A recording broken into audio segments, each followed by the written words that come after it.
Hello. Nakita niyo po ba nagkakamot ako? Okay? Mga ka-walk, welcome back sa hashtag Walk with Lan Channel, where we spill the tea on Philippine politics without sugarcoating.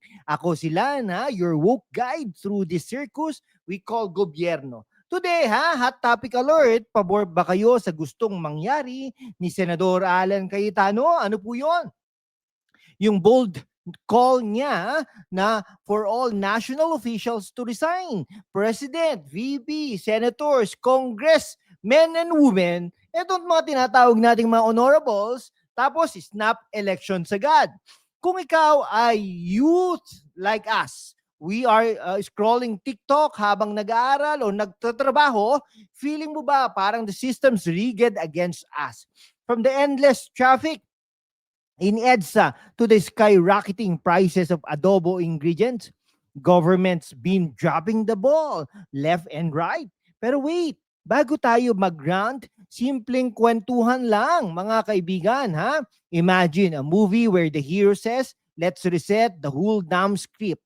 Yun ang vibe ni Cayetano ngayon. Is he the kontrabida or the savior? Stick around, kasi by the end, you will be cheering for change. Hit that like button if you are ready to walk the talk. Let's dive in.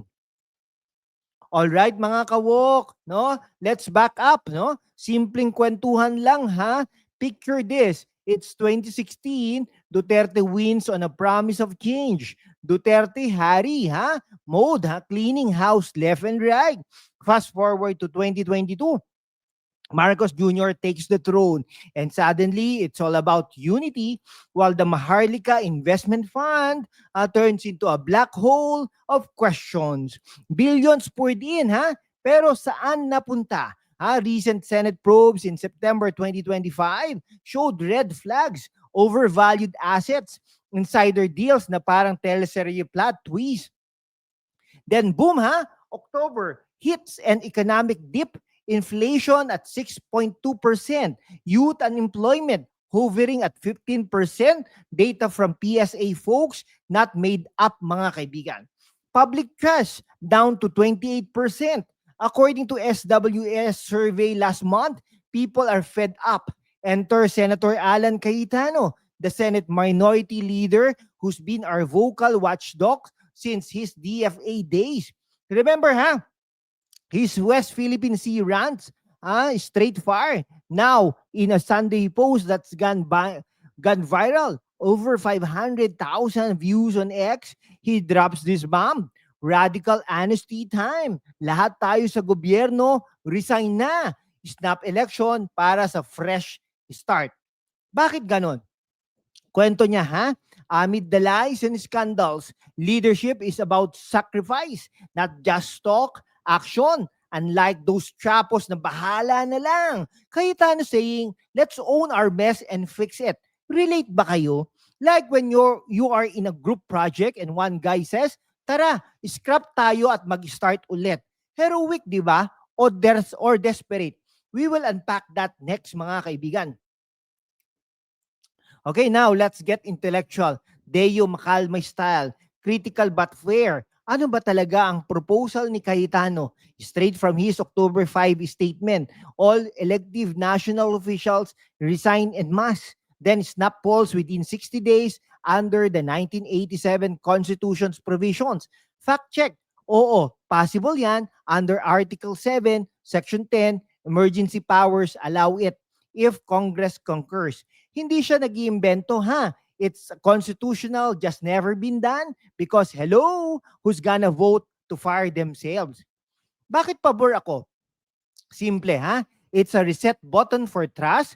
Look at the controversies, piling up. PDEA scandals, DOH fund mismanagement in 2025 floods. Youth like us, we are on the ones paying the price.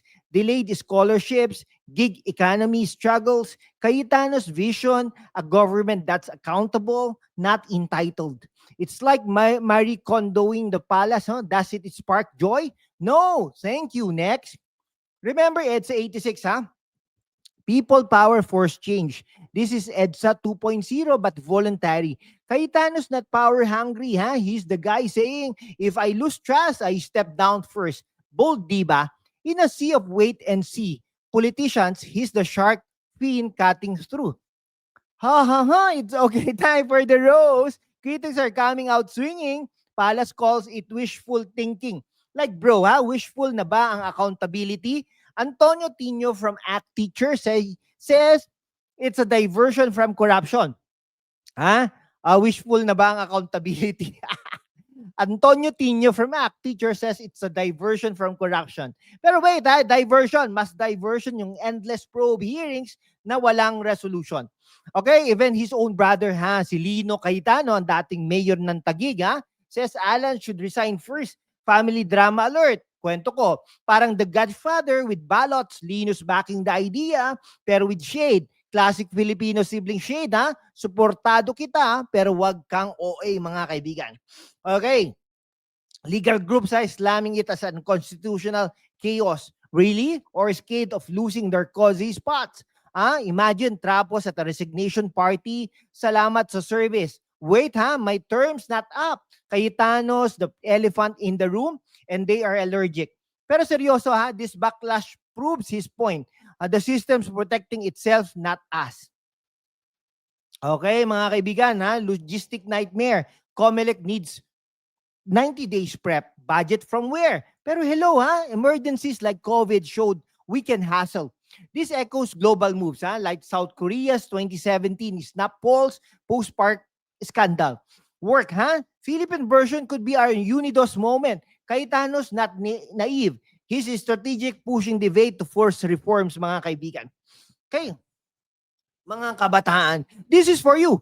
Imagine niyo ha, graduating in 2026 but jobs market a ghost town kasi gobyerno focus on pork over progress. Cayetano's call ha, it's our ticket to a table with real seats. Historico ha, a friend in UP protesting for better mental health. Funds ignored. Pero with the snap elections, voices like are amplified. Okay, politics is like dating. Swipe left on liars, right on reformers. Cayetano has solid right swipe. Hindi perfect, pero pushing for radical honesty na kailangan natin para sa bagong henerasyon. Sama tayo. Vote, share, walk. So, pabor ba kayo? Ako ha, 100%. Cayetano's the spark we need. Not blind faith, but fact-fuel hope. Mga ka-walk, sa gitna ng kasinungalingan, ang katotohanan ang unang dinudurog. Pero kasama kayo, kaya nating itindig ang tama, sumali na sa aking YouTube membership. Sama-sama panatilihin nating malaya at walang takot ang boses natin para sa bayan. Salamat sa inyong solid na suporta. Mag-subscribe na sa #WalkWithLan YouTube channel membership at maging bahagi ng ating masiglang laban. #Laban para sa katotohanan. Ano sa tingin mo? Snap election na? See you next walk. Stay woke, stay fighting. Mabuhay ang Pilipinas!